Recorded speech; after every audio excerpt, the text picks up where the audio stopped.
Cuando sobrevolamos los esteros de Liberá, observamos un enorme sistema de 1.300.000 hectáreas ocupadas principalmente por ambientes acuáticos. Las características de Liberá lo convierten en un sistema único en Sudamérica en el que viven más de 4.000 especies de plantas y animales.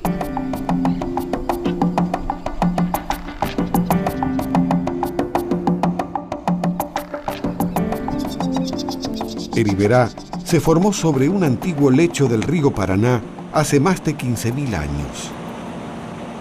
Allí el agua circula muy lentamente por los ríos y canales naturales, atravesando los bañados, esteros y lagunas de la región para desembocar en el río Corriente que desagua en el río Paraná. La lenta circulación del agua facilita la aparición de una rica vegetación que forma distintos ambientes. Las plantas y los animales se relacionan entre sí de muy diversas maneras, dando como resultado un ecosistema complejo y diverso del que todos dependen y sin el cual ninguno, incluso el hombre, podría sobrevivir. Los esteros de Liberá, que en idioma guaraní significa agua que brilla, fueron declarados Reserva Natural Provincial en 1983.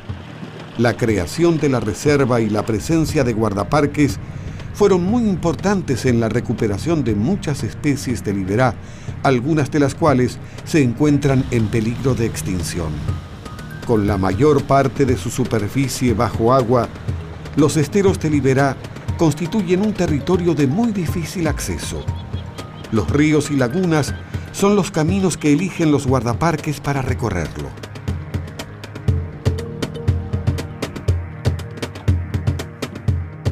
Ahora han salido en un viaje de rutina por el estero.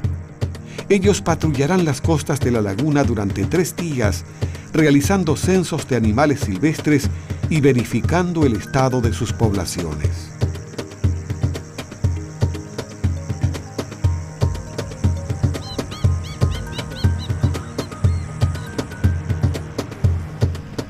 Ahora las poblaciones de carpincho están mejor protegidas.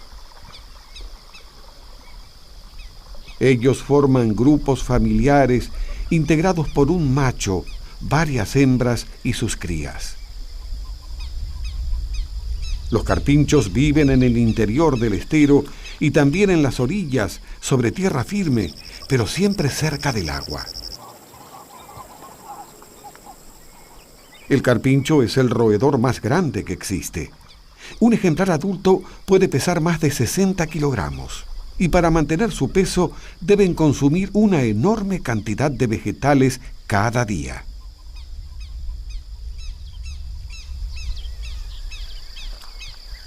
El ciervo de los pantanos busca su alimento a orillas del estero. Los ciervos se mueven con facilidad en estos pantanos porque sus pezuñas se abren en el barro, aumentando así la superficie de apoyo. Los ciervos de los pantanos también comen plantas, pero a diferencia de los carpinchos, viven solos o en parejas y son mucho menos abundantes que estos.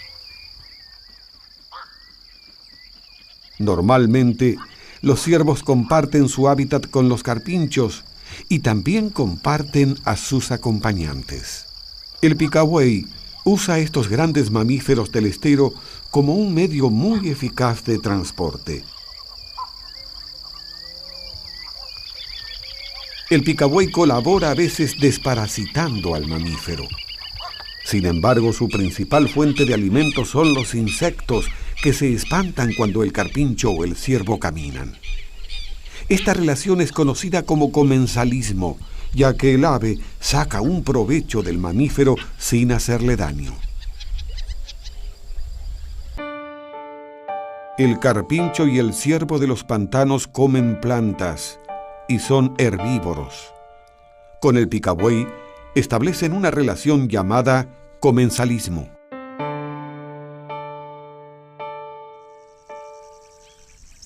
En muchos sectores de Liberá, las aguas están cubiertas de embalsados, que son islas flotantes. Los embalsados se forman cuando ciertas hierbas arraigan sobre la vegetación sumergida, formando un colchón de materia orgánica a medida que las plantas mueren y vuelven a crecer. Cuando el espesor del embalsado va aumentando, es colonizado por otras especies de plantas, incluyendo arbustos y algunos árboles. Sobre los embalsados vive una enorme cantidad de organismos, algunos de los cuales nunca los abandonan.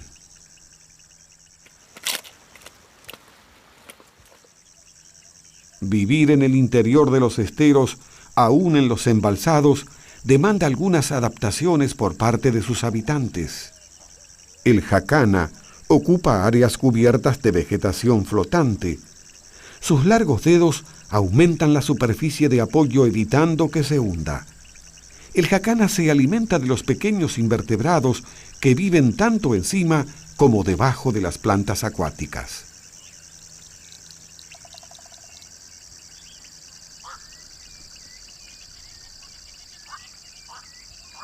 Los chajás ya tienen huevos en su nido y ha llegado el momento en que los miembros de la pareja intercambian posiciones para seguir con la incubación.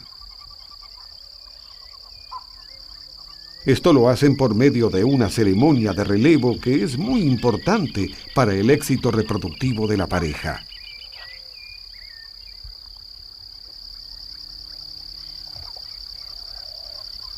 Como parte de esta ceremonia, el chajá que sale sigue recogiendo materiales para el nido, aunque estos materiales ya no sean necesarios. Cuando la ceremonia finaliza, el ave relevada se retira para acicalarse y comer, mientras el recién llegado toma su lugar para continuar con la incubación de los huevos. Mediante la ceremonia de relevo, los chajás evitan que los huevos queden solos y a expensas de predadores como el ipacaá. Los ipacaás comen una gran variedad de alimentos, desde huevos hasta insectos y caracoles.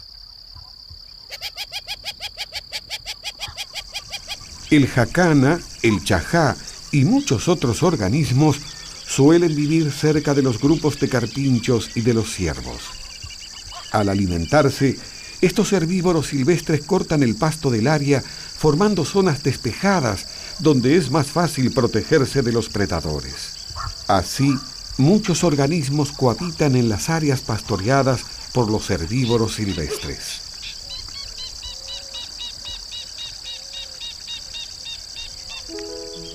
Los herbívoros despejan la zona por el pastoreo y de esta manera facilitan la convivencia o cohabitación de otros organismos.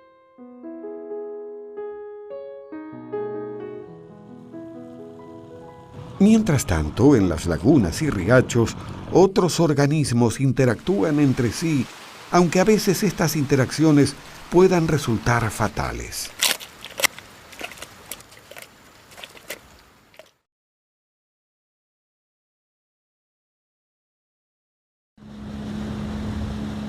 Las grandes lagunas y arroyos de Liberá están habitados por una comunidad acuática variada y compleja. Debajo del agua existen enormes extensiones cubiertas por plantas acuáticas que forman las llamadas praderas sumergidas.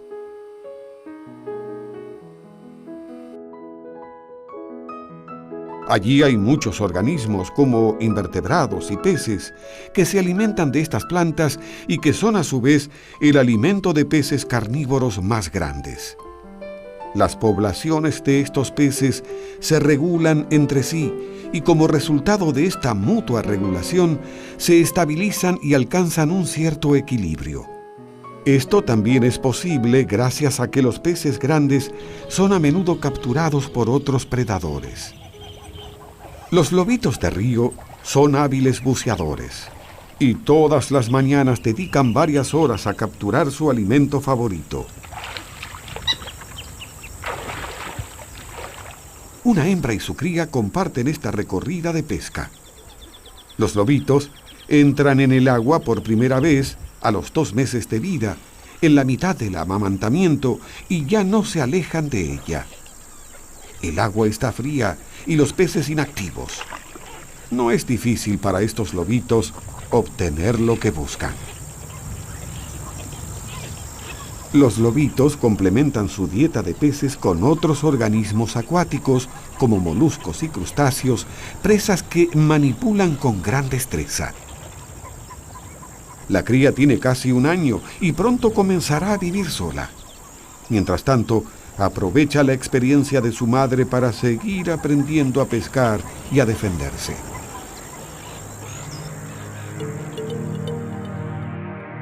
En otra época, los yacarés negros y los yacarés overos eran animales muy escasos.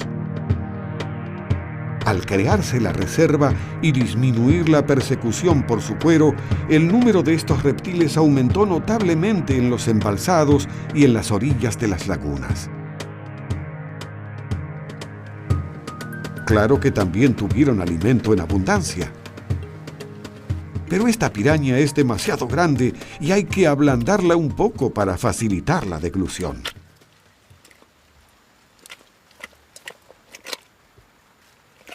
Los yacarés tienen las limitaciones de muchos otros reptiles. Ellos cazan al acecho, con una gran economía de movimiento, y antes de eso deben calentar su cuerpo exponiéndose al sol. Los yacarés y los lobitos compiten por los peces grandes y así contribuyen a mantener el equilibrio que existe entre los habitantes del agua. Así, estos predadores son muy importantes para el ecosistema, ya que evitan que las poblaciones de pirañas y otros peces crezcan demasiado. Además, al capturar animales débiles o enfermos, cuidan la salud del ambiente. Pero los predadores también tienen sus enemigos. Los yacarés son carnívoros muy importantes y casi no tienen predadores naturales cuando son adultos. Pero como ocurre con todos los carnívoros, hay momentos en que son muy vulnerables. Esta hembra está acompañada por sus crías de más de 1 año de edad. Ahora están mejor preparadas para defenderse solas. Pero estas son solo las sobrevivientes.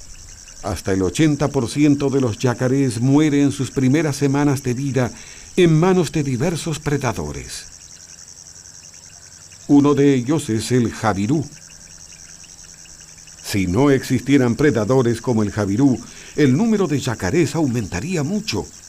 El ecosistema entonces podría perder su estabilidad y se rompería el equilibrio que se mantiene entre ciertas especies. Los yacarés cazarían más presas y acabarían rápidamente con su alimento, y esto atentaría contra los propios yacarés y contra los organismos que se relacionan con ellos. Los predadores regulan las poblaciones de sus presas. A veces compiten entre sí por los mismos recursos. En ocasiones, ellos también se convierten en presas de otros predadores. El ecosistema no solo depende de los organismos que lo integran, también está a merced del clima y la geografía.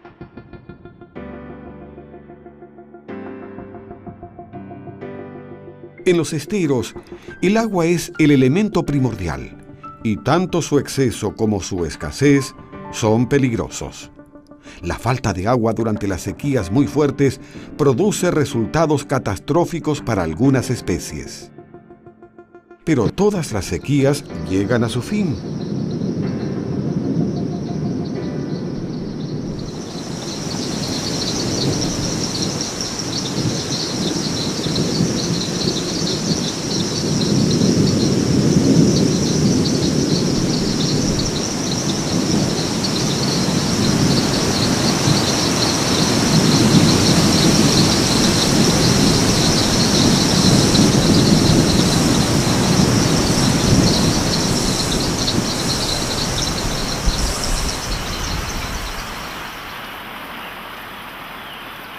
Las lluvias se concentran en el otoño y el verano y así alimentan la cuenca del Iberá con el agua indispensable para la vida. En promedio llueven unos 1.500 milímetros al año.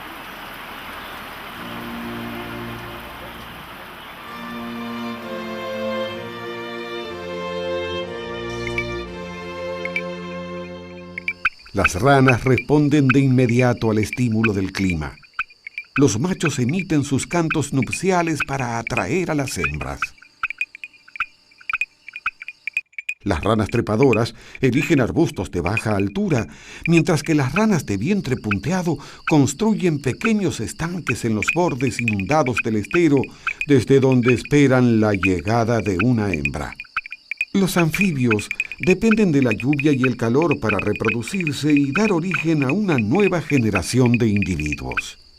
Esto es muy importante porque los anfibios son parte de la dieta de otros animales. Las garzas cazan anfibios y buscan lugares especiales para nidificar. Algunos embalsados están cubiertos de árboles de laurel, curupí, sangre de drago, ambaí y otras especies que forman pequeños bosques de baja altura. Estos sitios son propicios para que las garzas nidifiquen en colonias. Las colonias son ruidosas y en ellas hay un gran despliegue de movimiento.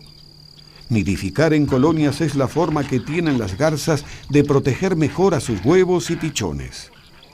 Un nido aislado tiene muchas posibilidades de ser destruido, pero estas posibilidades disminuyen si el nido está en el interior de una colonia. Nidificar en grupo aumenta el éxito reproductivo de las garzas. Las lluvias y el calor producen cambios en cada rincón del ecosistema que ahora es testigo de nuevos sucesos. El aumento del nivel de agua en la laguna produce una explosión de movimiento entre los grupos de carpinchos.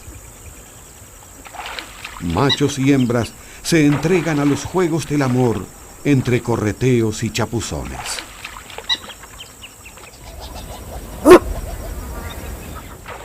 Pero a veces los enamorados llegan demasiado lejos y a este macho no le gustan los intrusos en su territorio.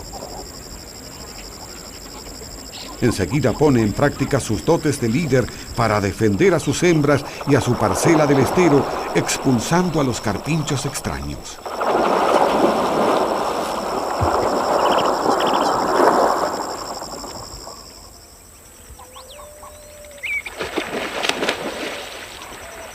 El carpincho defiende su territorio y así protege el suministro de alimento para su prole. La zona que los carpinchos despejan al comer el pasto es el lugar elegido por la pareja de teros para construir su nido. Mientras uno vigila atentamente los alrededores, el otro se dispone a incubar los 3 huevos de la pareja. Los teros no hacen nidos coloniales. A diferencia de las garzas, mantienen una estricta vigilancia y protegen activamente su nido. De eso depende su éxito en cada temporada. Los días más cálidos y húmedos despiertan a una fauna pequeña y numerosa. Los invertebrados se multiplican en el estero y constituyen una fuente de alimento muy importante para algunas aves. Las golondrinas que han llegado del norte forman enormes bandadas sobre la laguna y cazan en vuelo a sus pequeñas presas.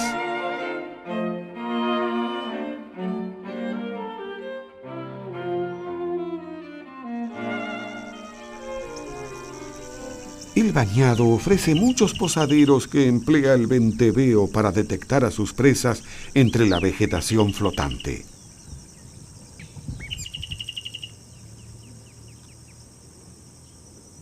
El sitio también es adecuado para que el federal ponga en práctica sus proclamaciones territoriales.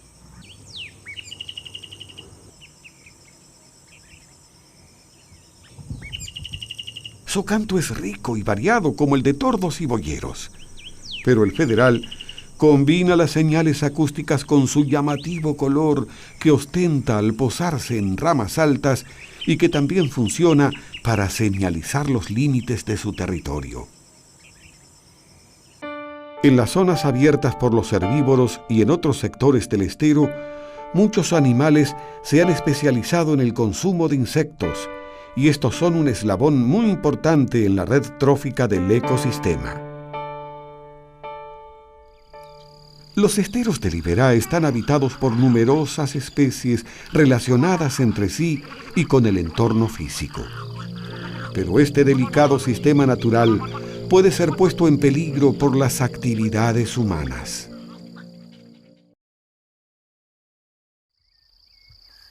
Los chajás tuvieron éxito en esta temporada. Nacieron 3 pichones de su nidada. Ellos seguirán bajo la vigilancia estricta de sus padres varios meses más hasta alcanzar la madurez sexual. Los chajás vienen haciendo esto desde tiempos inmemoriales y esta es una de las claves que les permite sobrevivir en el estero.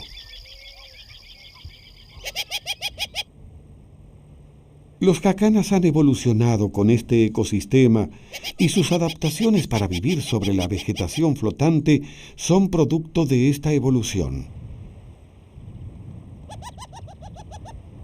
Hace miles de años que los jacanas nidifican en estos lugares y que los machos se encargan de incubar los huevos de la pareja. Los ciervos de los pantanos se han especializado para recorrer diariamente su territorio y marcarlo con la secreción de las glándulas que llevan delante de los ojos. En el Iberá, los ciervos no tienen un período de celo definido y en cualquier momento una hembra puede llamar la atención del macho. Como en casi todas las especies de ciervos, solo los machos tienen cuernos que en este caso apenas empiezan a crecer. La cornamenta de los machos ha evolucionado como producto de la forma en que las hembras eligen a sus compañeros. Durante millones de años las hembras han seleccionado a los machos que ostentan las mejores cornamentas. Los lobitos siguen pescando su alimento, formando parte de un entorno natural al cual se han adaptado a lo largo de cientos de generaciones y del cual no pueden prescindir ni alejarse. El ecosistema se organiza lentamente a lo largo de los siglos. Las plantas producen el alimento primordial que los herbívoros consumen y que es la base de innumerables relaciones ecológicas que se regulan entre sí y por la actividad de los predadores. Los herbívoros consumen el alimento producido por las plantas. Así favorecen las condiciones para que otros organismos se eslabonen a la cadena de la vida, desde los invertebrados más pequeños hasta los predadores más importantes. Todos dependen de estas relaciones para sobrevivir. El ecosistema está integrado por muchas especies relacionadas entre sí y con el entorno físico, y esto también incluye a las personas. El ser humano, como cualquier ser vivo, es parte del ecosistema y durante mucho tiempo vivió en el Iberá, contribuyendo a su equilibrio natural, tomando del entorno lo que necesitaba para vivir y cazando animales para alimentarse y vestirse como un predador natural más. Pero las cosas cambiaron y una gran parte de ese cambio no comenzó en el campo, sino en las grandes ciudades de la Argentina y del mundo.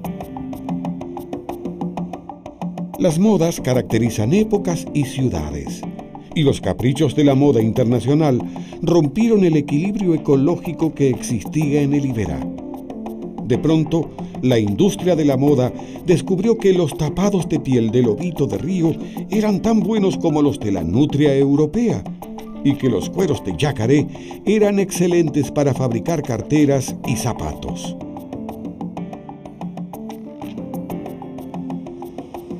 La industria vio también un buen negocio en el cuero curtido de carpincho y la demanda internacional de plumas de garza aumentó en forma explosiva. Entonces, la poderosa industria de la moda empezó a demandar enormes cantidades de cueros, de pieles, de plumas para abastecer un mercado que crecía a medida que la tendencia aumentaba.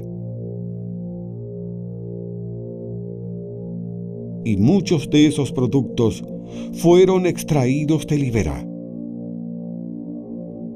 Así fueron desapareciendo los lobitos de río, los yacarés, los carpinchos, las garzas, y estuvieron a punto de extinguirse de toda la región.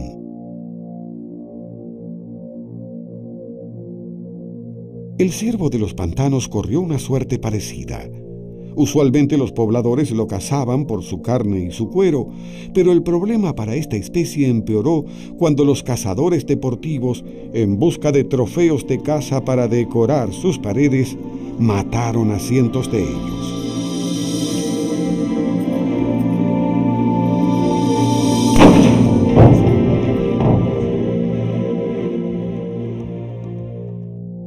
El ecosistema funciona porque sus especies están relacionadas. Pero ¿qué ocurre en el ecosistema cuando falta alguno de sus integrantes? La desaparición de una especie siempre produce cambios en el resto. Si desaparecen los predadores, las poblaciones de sus presas crecen en forma descontrolada y se modifican las regulaciones del ecosistema. Al desaparecer los herbívoros, desaparecen las facilidades que estos brindan a otros organismos. El ecosistema se hace más pobre y todos se perjudican. Es imposible que una especie desaparezca sin producir efectos negativos en el resto. La conservación de los ecosistemas está basada en la conservación de todas sus especies, es decir, de su biodiversidad. En Corrientes, la creación de la Reserva Natural Iberá marcó el inicio de un largo camino de recuperación del ambiente, un camino que ya tiene algunos logros.